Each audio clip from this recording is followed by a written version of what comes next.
Headlines sponsored by Bhushan jewellers, एहसास अपनेपन का। नमस्कार, आप देख रहे हैं HP 24x7। जिला कांग्रेस मीडिया प्रभारी सुदर्शन शर्मा ने कहा कि कोरोना महामारी दिन प्रतिदिन बढ़ती जा रही है, जिससे बचना चाहिए। सरकार द्वारा जो वीकेंड लॉकडाउन लगाया गया है वो सराहनीय कदम है। उन्होंने कहा कि केंद्र सरकार ने चुनावों को करवाने के लिए पूरा जोश दिखाया, लेकिन यही जोश कोरोना के बचाव को लेकर दिखाया होता तो आज हम कोरोना की जो स्थिति देख रहे हैं वो नहीं होती। जिला कांगड़ा मीडिया प्रभारी और कांग्रेस महासचिव सुदर्शन शर्मा ने कहा कि केंद्र सरकार ने चुनावों को करवाने के लिए जो जोश दिखाया है, अगर वही जोश कोरोना के बचाव को लेकर दिखाया होता तो आज हम कोरोना की जिस स्थिति से गुजर रहे हैं वो ऐसी ना होती। कोरोना महामारी पहले कम जरूर हुई थी पर खत्म नहीं हुई थी, और अब जो दूसरी बार फैली है उसमें केंद्र सरकार के कोरोना बचाव के लिए किए गए कार्यों की पोल खोल कर रखती है। सुदर्शन शर्मा ने कहा कि 2 दिन का वीकेंड लॉकडाउन सरकार और प्रशासन की तरफ से लगाया गया है। इसका हम स्वागत करते हैं, क्योंकि इस आपदा को देखते हुए कोरोना की चेन तोड़ने के लिए जरूरी भी है। लेकिन केंद्र सरकार को इस बात को भी देखना चाहिए कि इस वजह से मध्यम वर्ग के लोग जो पीस रहे हैं उनके बारे में ध्यान दे। लेकिन सबसे पहले जो आज की जो राष्ट्रीय वैश्विक जो आपदा है कोरोना काल में पिछले साल जो इसकी लहर थी उससे भी भयंकर लहर जो दूसरी लहर बताई जा रही है।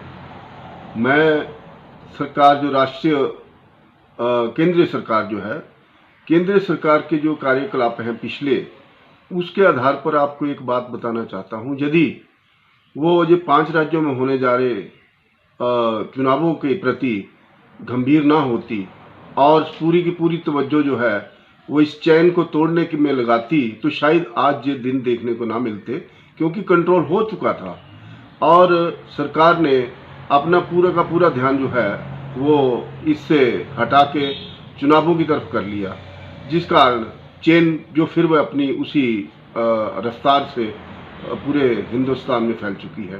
रेजिडेंट डॉक्टर एसोसिएशन के अध्यक्ष डॉक्टर विशाल जम्वाल ने कहा कि कोरोना की दूसरी लहर में लोगों ने एहतियात बरतना छोड़ दिया है। आज रोजाना 3 लाख से ऊपर लोग देश में मर रहे हैं और देश में ऑक्सीजन और दवाइयों की भी कमी चल रही है। उन्होंने कहा कि प्रदेश में अभी तक मेडिकल सुविधा पर्याप्त है, लेकिन वो तब तक पर्याप्त है जब तक लोग सरकार के दिशा निर्देशों का पालन कर रहे हैं।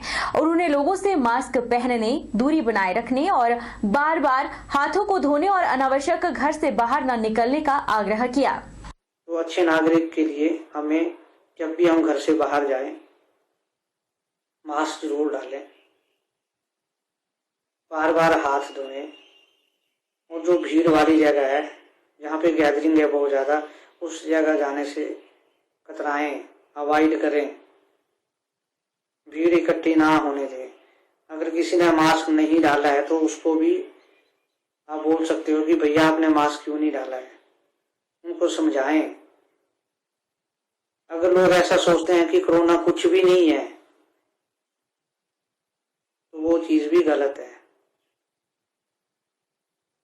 आप उन लोगों को पूछो जिनके परिवार जो है इस कोरोना की वजह से उजड़ गए, उनके जाके पूछो कि कोरोना क्या चीज है।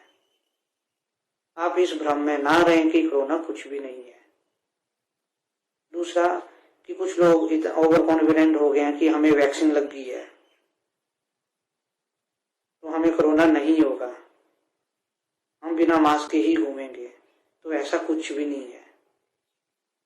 अगर आपने अभी कुछ टाइम न्यूज सुन रहे होंगे तो 2 डोज लगाने के बाद भी बहुत सारे हमारे जो मेडिकल स्टाफ हैं ऑल ओवर इंडिया में वो पॉजिटिव आए हैं और उनको मॉडरेट टू सीवियर डिजीज भी हुई है। तो वैक्सीन लगाने का मतलब ये नहीं है कि आप लोग जो है मास्क ना डालें, तब भी आपको मास्क जो है वो डालना ही है, हैंड सैनिटाइजेशन करनी ही है, गैदरिंग अवॉइड करनी ही है। मंडी जिला में वीकेंड लॉकडाउन का खासा असर देखने को मिल रहा है। रविवार को वीकेंड लॉकडाउन के चलते मंडी शहर के बाजार और गलियां सुनसान दिखी और बाजारों में सन्नाटा छाया रहा।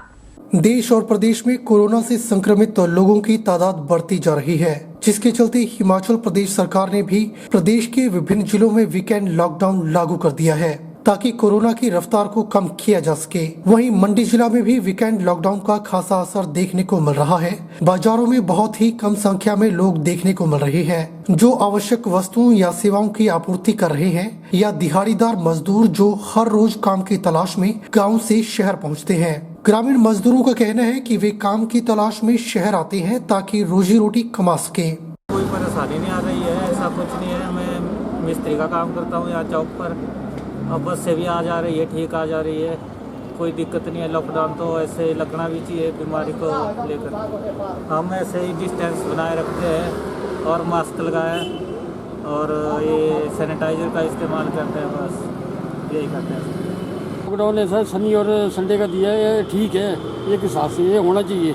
वैसे बढ़ भी सकता है गाँव, क्योंकि जिस हिसाब से केस बढ़ रहे हैं उस हिसाब से यानी लॉकडाउन बढ़ भी सकता है। लोगों को कोऑपरेट करना कि मास्क लगा कर चलो और क्या कहते हैं सैनिटाइजर का प्रयोग करो और कुछ दूरी बढ़ाकर चलो। फोरलेन परियोजना के भूमि अधिग्रहण पर सरकार द्वारा दिए कथित मुआवजे के विरोध में लड़ी जाने वाली लड़ाई में कानूनी संभावना पर विचार विमर्श किया गया है और लड़ाई को कानून की दृष्टि से लड़ने का फैसला फोरलेन संघर्ष समिति ने किया है। फोरलेन संघर्ष समिति के वरिष्ठ उपाध्यक्ष सुदर्शन शर्मा ने पत्रकार वार्ता के दौरान कहा कि अब जब सरकार ने कंडवाल से भाली तक के बीच करीब 40 गांव के प्रभावितों को अवार्ड लेटर देते समय फोरलेन एक्ट 2013 को दरकिनार किया है, ऐसे में जनता को अपने अधिकार के खातिर लड़ाई इकट्ठे होकर लड़नी होगी। इस अवार्ड के चलते प्रभावित हो रहे सभी परिवारों से आग्रह किया कि सरकार को अपना निर्णय वापस लेने, अवार्ड निरस्त कराकर 2013 के एक्ट के प्रावधानों को लागू करने के लिए होने वाले इस लड़ाई को व्यक्तिगत स्तर पर लड़ने से गुरेज किया जाए और अपने साथ होने जा रहे आर्थिक नुकसान और शोषण से बचें। सभी प्रभावित परिवार एकता दिखाते हुए एक झंडे तले इस लड़ाई को लड़े। सुदर्शन शर्मा ने प्रभावित हो रहे सभी 4000 परिवारों को सक्रिय रूप से आगे आने और उदासीन रवैये त्यागने का आग्रह किया है। इसमें हमने जो हमारी फोरलेन संघर्ष समिति नूरपुर की जो पदाधिकारियों की मीटिंग के सूट में हुई है, उसमें हमने आज एक निर्णय ये लिया है कि सरकार द्वारा जो मुआवजा राशि नियुक्त की गई है या उसमें जो मूल्यांकन किया गया है उसके प्रति हमारा रोष है। और जितने भी 3781 परिवार हैं प्रथम चरण के, जिसमें कंडवाल से लेकर सिवनी तक का एरिया आता है, वो जो हमारे जितने भी प्रभावित लोग हैं वो इस मुआवजा राशि को एक्सेप्ट नहीं करते हैं। उसके प्रति हमने जो अपने उच्च न्यायालय शिमला में एक निर्णय लिया है कि वहाँ पे हम इसके प्रति सरकार के विरोध में वो एक चुनौती देंगे और उस चुनौती के प्रति हमने एक अपनी तरफ से, अपनी संघर्ष समिति की तरफ से अलग से एक सेल तैयार किया है, जिसका कोर कमेटी का हेड जो है वो हमने नियुक्त कर दिया गया। वो अलग टीम है और वो टीम अतिशीघ्र जितना भी कानूनी दाव पेच है, दस्तावेज है, वो एकत्रित करके शिमला उच्च न्यायालय में उसको चुनौती देंगे। रुकेंगे एक छोटे से ब्रेक के लिए, ब्रेक के उस पार फौरन लौटेंगे।